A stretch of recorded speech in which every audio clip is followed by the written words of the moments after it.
Hi, I'm Dr. Megan Shannon, a urogynecologist at Virginia Women's Center. Let me talk to you about urinary incontinence.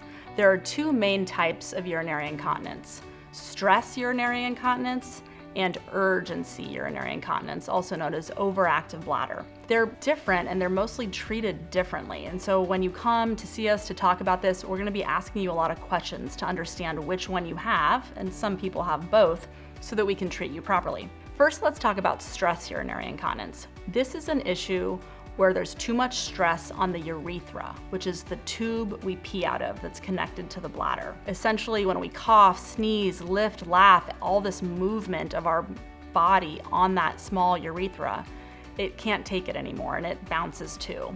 So this hits people a lot in their 40s, and it can be just with certain maneuvers, or some people say it's every time they cough or sneeze. It's typically a small volume of urine. This type of urinary incontinence, stress urinary incontinence, is treated by trying to make the urethra less bouncy. Also, our weight affects this a lot. So in people who have recently gained a lot of weight, they may notice more stress urinary incontinence because that's just more weight bouncing on that urethra. So our studies show weight loss does help tremendously. Other treatments I can offer are pelvic floor physical therapy, which helps up to 70%. This is where you go to a lady physical therapist weekly for about 8 to 10 visits. And she does both external and internal therapy, and it strengthens the muscles around the urethra. A lot of people ask me, is this just doing Kegels? It's much more complex than that, and the physical therapists have a lot of training in the bowl of muscles of the pelvis. Another option is called a pessary. It's a little ring that sits in the vagina, kind of like a tampon, and it supports the urethra. I can teach you how to take this in and out. Some young women like to just wear it when they go do certain things like exercise, or for some people who can't do that, I just clean it for them every few months and it just can stay in. The other options include surgery. The most commonly performed surgery, the one that we have studied the most, is called the mid-urethral sling. This is a piece of mesh, a piece of plastic. It's in you forever. There's different types, but essentially every time that urethra bounces, it gets kinked off on this little strip of mesh. We quote about 88% success in normal weight people. It's a surgery under anesthesia, takes about 30 to 45 minutes. Another treatment is called urethral bulking.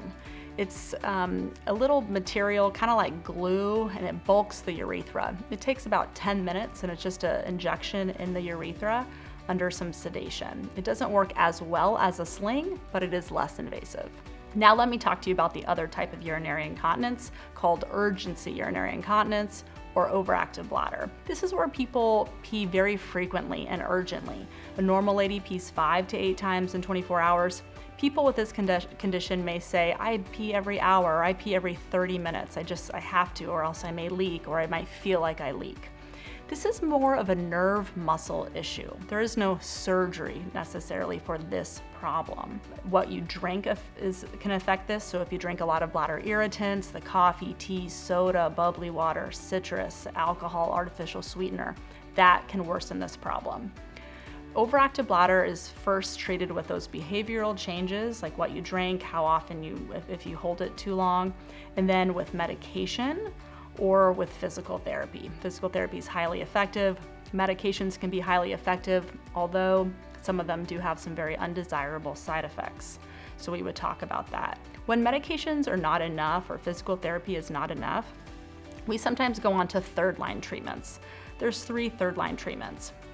One is called Botox to the bladder. It's been done for many years, and it's an injection in the bladder, just here in the office. You drive yourself. And Botox paralyzes the bladder a little bit. Statistically, it increases your bladder volume by about 30%, decreases leakage episodes by 3 to 4 per day, and lasts on average 9 months. The risk with Botox is a slightly higher risk of bladder infection and a small percentage that you can't get all of your urine out because your bladder is just a little bit too sleepy, and this does resolve. Another option is called sacral neuromodulation. This is a little wire that we test and place in the very low back, what's called the S3 sacral foramina. This little wire goes into this little hole and stimulates the nerves that go to your bowel and bladder. It's actually FDA approved for both urinary and fecal incontinence. If the wire is successful at treating your symptoms, We then put a more permanent wire in with a battery about the size of a flash drive in the fat of your butt cheek. You do have to still come in for reprogramming and testing, but this battery can last 20 years. And then lastly, there's something called PTNS, or peripheral tibial nerve stimulation. It's a little acupuncture needle in the ankle every week for 12 weeks. There's a nerve that goes from our bladder down the leg to the ankle, and by stimulating it, it can give you some better control of the bladder. PTNS is not as effective as Botox or sacral neuromodulation, but it can help as well. So if you struggle with any of these issues, know that when we see you, we'll talk to you about those two different types of urinary incontinence so that we can figure out the best way to treat you.